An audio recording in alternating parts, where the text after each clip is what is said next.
সৈয়দুল ইস্তেগফার, সৈয়দুল ইস্তেগফার। আমার সাথে বলবেন আল্লাহুম্মা আনতা রব্বি লা ইলাহা ইল্লা আনতা খলাকতানি আনা আবদুক ওয়া আনা আলা আহদিক ওয়া ওয়া'দিকা মাসতাতা'ত আউযু বিকা মিন শাররি মা সানা'ত আবুউ লাক বিনি'মাতিকা আলাই ওয়া আবুউ বিযামবি ফাগফিরলি ফাইন্নাহু লা ইয়াগফিরু যুনুবা ইল্লা আনতা। এই যে আমরা গত লেকচারে বলেছিলাম যে আমাদের ইবাদতগুলো অন্তঃসার শূন্য হয়ে যাচ্ছে এই কারণে, বিকজ আমরা অর্থটা বুঝি না। এই যে দোয়াটা আপনি করলেন, নবী সাল্লাল্লাহু আলাইহি ওয়াসাল্লাম বলেছেন যে এই দোয়া পড়ার পরে যদি কেউ সকালে পড়ে রাত্রের আগে মারা যায় জান্নাতে চলে যাবে ইনশাআল্লাহ।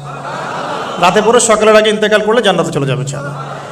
কি পড়লাম? আল্লাহ পাক বলছেন, নবী সাল্লাল্লাহু আলাইহি ওয়াসাল্লাম বলছেন আল্লাহুম্মা হে আল্লাহ আনতা রব্বি, আল্লাহ তুমি আমার রব, খলাকতানি তুমি আমাকে সৃষ্টি করেছো, আনা আবদুক আমি তোমার বান্দা, আনা আলা আহদিকা আমি তোমার সাথে যে অঙ্গীকার করেছি এর উপরে আছি, মাস্তাতাও থাকার চেষ্টা করছি, আমি সাধ্যমতো থাকার চেষ্টা করছি। আবুউ লাকা বিনি'মাতিকা আলাই আমার উপরে আমার যে উপরে তুমি যে নিয়ামত দিয়েছো আল্লাহ এগুলো আমি স্বীকার করছি। হে আল্লাহ তুমি আমার উপর যত নিয়ামত দিয়েছো আমি স্বীকার করছি। ও আবুউ বিযামবি আমার যত গুনাহ আল্লাহ সব স্বীকার করছি। এইভাবে যদি বান্দা আল্লাহর কাছে দোয়া করে আল্লাহ মাফ করবেন না? সুবহানাল্লাহ। ফাগফিরলি আল্লাহ আপনি আমাকে মাফ করুন, ফাইন্নাহু লা ইয়াগফিরু যুনুবা ইল্লা আনতা, কারণ আপনি ছাড়া যুনুব কেউ ক্ষমা করতে পারে। ব্যাস এইভাবে বুঝে